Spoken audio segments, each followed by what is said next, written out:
roster mania continues, this time with G2.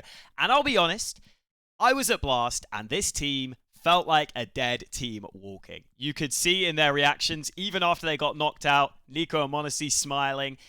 Yes, the vibes were good, but I think that's because they knew this was their last hurrah and they were just going to have fun with it. And it is indeed Nexa who has been benched from G2, and he's come out in a tweet and said, "No more good vibes. Jokes aside, on the bench as of today. Thank you for the last 6 months." And he is eager and ready to play in the next season and open to offers in any role. Now that is interesting because, of course, he changed to not being an in-game leader here on G2.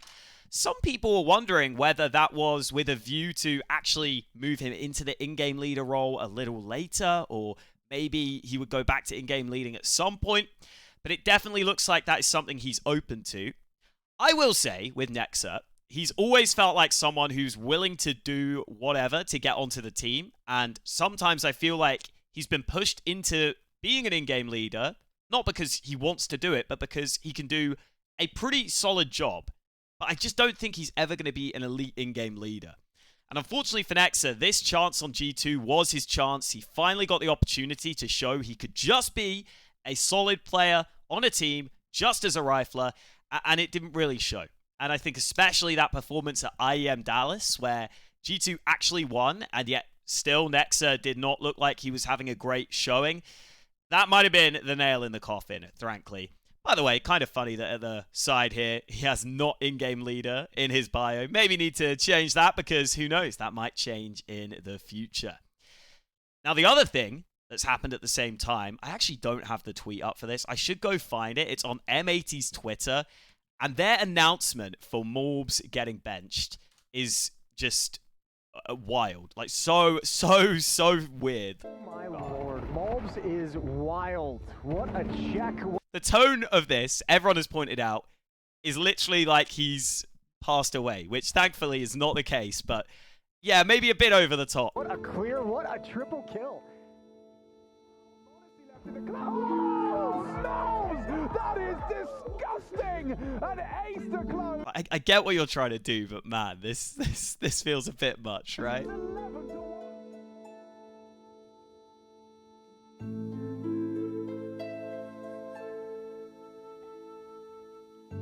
Wait for it. There you go. So yeah, listen.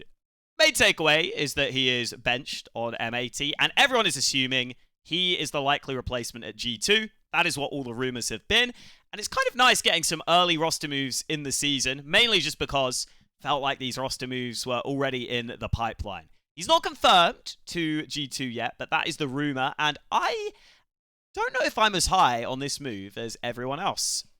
If you look at the roles that Morbs is playing compared to Nexa, basically none of his roles overlap here on the T side. The only one is Nuke. A lot of these other roles that he's playing are actually Hunter roles, like Boiler, for example, or a couple of Nico roles in the mix. So already, the role clash looking a little interesting there. And basically the same thing on CT side. Again, he plays the same position as Nexa over towards ramp, so that's at least one map where he can just slot in, plug and play. But all these other positions Morbs is playing, the aggressor on Inferno, that's going to be Nico. A connector on Mirage, that's going to be Nico. Some of these other positions, Hunter's positions currently, we'll see if that changes. And something I will say I'm not going to say defensive Nexa, but I'm going to say that one of the reasons people thought that G2 made this move was to give Hunter more freedom. Especially in some of his lurks, give him the opportunity to do exactly what he wants to do. And people were expecting it might lead to an improvement in Hunter's rating. And that did not happen at all. So I think one of the upsides, and the main reason people thought this roster move was maybe made, was to help out Hunter. And it's not Nexa's fault that Hunter didn't improve, right? That is something worth saying. Because a lot of people were confused when Nexa was announced. And I think because of that, they had to try and figure out reasons it would make sense. And to try and accommodate Hunter was one of those reasons given. Because JKS does take up a little more space in just some of those more, passive roles than maybe a Nexa would. So yeah, that's something worth pointing out, but still, I think G2 realized, listen, Nexa, CT side, not that great for a top team, and T side, kind of even worse. I think, unfortunately, that performance at IEM Dallas I was talking about really felt like it was the moment where it just was kind of just confirmed behind the scenes that he would probably be gone. I do want to look at Morbs, though, because he's an interesting player for a couple of reasons. His recent form, very, very solid. Very, very solid indeed. But there's periods here, you know, towards the end of last year, down towards a 1.07 rating there before he picked it up again this year. Now, I will say, last 3 months, his stats are bonkers. 1.33 rating. Some of this, obviously, against NA competition. In fact, quite a lot of it. But he still performed at Pro League with a 1.28 rating at Pro League. And these are some of those games he played. A couple of series against G2, actually, where he did very well. Didn't do that well at IEM Dallas. M80 as a team didn't do that well at IEM Dallas. They went out pretty, quickly, losing to FaZe and Heroic. You can see, though, in this Heroic loss, Morb's actually not even the highest-rated player on the team. Sin was actually top. But, yeah, still, I think, a player that's been in very good form lately. I'm still not sure, though, when you look at his LAN history, like 2023 times, he's obviously had a massive improvement recently. But there is part of me that wonders if you're getting Morbs here while he's at a very high point and whether he can sustain that. Because you can see in some of these other tournaments, ESL Atlanta Challenger, they went out early, okay rating. Pro League, again, they went out early, again, just an okay rating. I will say, these versions of the M80 roster, much more dysfunctional. And even when he was back on the Brazilian teams, he was doing okay at some LANs. But I think I want to say here, he's not some crazy proven player. And I also want to say that there is a chance he's just on a really hot patch right now and that he will cool off in the future. And if that happens, he's not exactly all that experienced. And I just don't know if I see this as the slam dunk a lot of other people see it as being. A lot of people are saying Morbs is incredible. I've seen this guy play a lot, and I think he's good, but he was really inconsistent on M80 for a while. I think the question is, was that because M80 were a really turbulent roster, changing players a lot, changing in-game leaders at times? Or was that just because Morbs can just be an inconsistent player at times? That's the question. And I'm maybe leaning towards the fact he might just be an inconsistent player. I think when I watch his aim, it feels like the sort of thing that can be very on or off. And I don't know if that's who you want replacing Nexa. The question is, are you going to give him some of those more standout roles or not? And I don't really see how G2 can. So this might be a big adjustment for Morbs if there aren't more changes coming. We still don't know about hooxi, for example, but even then, it's not like that's going to give you better roles, is it? That's not exactly going to help you if hooxi leaves. So yeah, I actually don't think I'm as high on this move as a lot of other people seem to be. We'll see if it's confirmed. It is not confirmed yet, but I do want to look at the rankings to see, from Nexa's perspective, who could he realistically go to?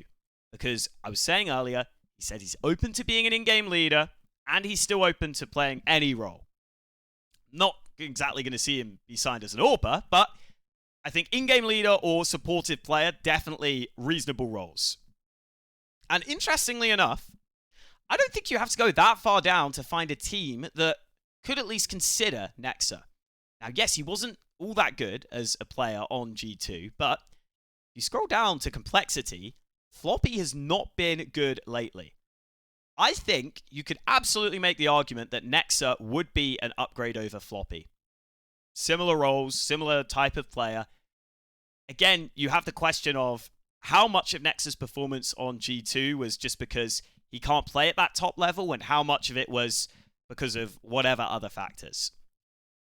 As much as I think this could be interesting, the other problem you have to remember for Nexa is that he is not just competing against, for example, Floppy in this case. He's competing against any other player in this role that Complexity might be willing to pick up. So while I think if Complexity were looking to change Floppy, Nexa would be somewhere on the list, I don't think he'd be that high up, even though it is a move that could possibly make sense. The other thing I will say is Complexity strike me as a team who are not that likely to want to change players often. They've just re-signed hooxi. They seem pretty happy with this roster and where it's at. And even Floppy, for example, could just get back into form. Yes, his form hasn't been good lately, but I have seen him be really solid in the past. I've really liked his trade fragging and spacing in the past. So I don't think it's impossible that Floppy returns to form. And just with everything I know about Complexity, I think they're unlikely to make a change in this off-season. Not impossible, but unlikely. And even if they do make a change, they'd probably have players higher up than Nexa on their list. So we go down further. I don't think many of these teams make sense. I look at NIP and I say, maybe. But again, they've just made roster moves somewhat recently. I think Isaac's actually fairly solid. I don't think they're likely to make moves. I said it in the previous video. I kind of think they're just going to see out this 5 and figure out where they can get to. Unless someone comes in for Wrinkle, who is a real star as the AWPer. Then things might change. But don't think I see that. FlyQuest, I mean, they're ranked 20th in the world. He's actually proven he's willing to play with Australian teams in the past, Nexa. I'm pretty sure he played on Renegades for a little bit as a stand-in. Maybe one that he could consider, but I don't think FlyQuest are probably as good an option as him just joining an EU team who are probably at a similar, if not better level than FlyQuest anyway, despite what the rankings say. Past M80, don't think that makes sense. Fnatic. Interesting one, because this is the first one where I think Fnatic are the obvious team where they may be willing to replace their in-game leader.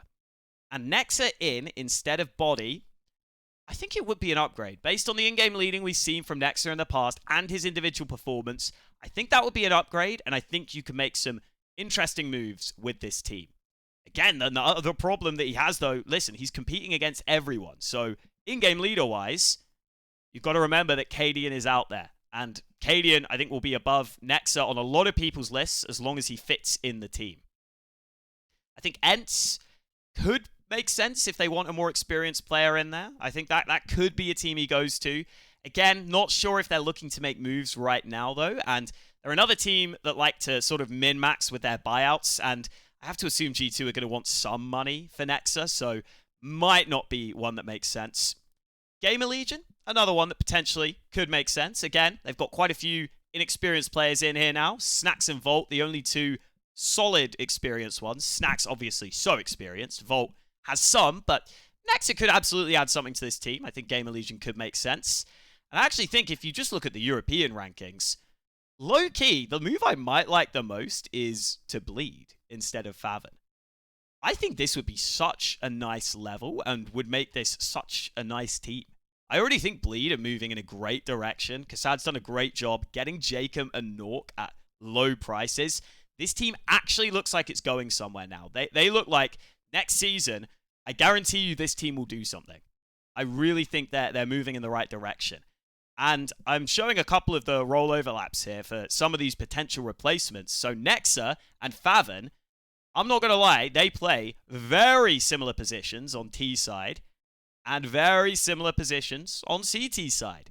Now listen, again, I hear you saying, but Hawka, those are the positions he was playing on G2 and he didn't play that well on G2. And I hear you.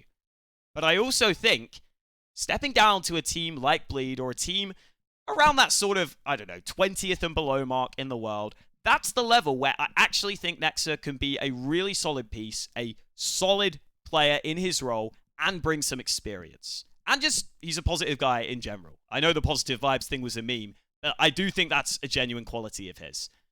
And low-key, I'm pretty sure Nexa is, maybe he's worked with Kassad a little bit in the past. I'd have to remember on that. But either way, if it's available for a reasonable price, I think Kassad might be interested. I genuinely think that.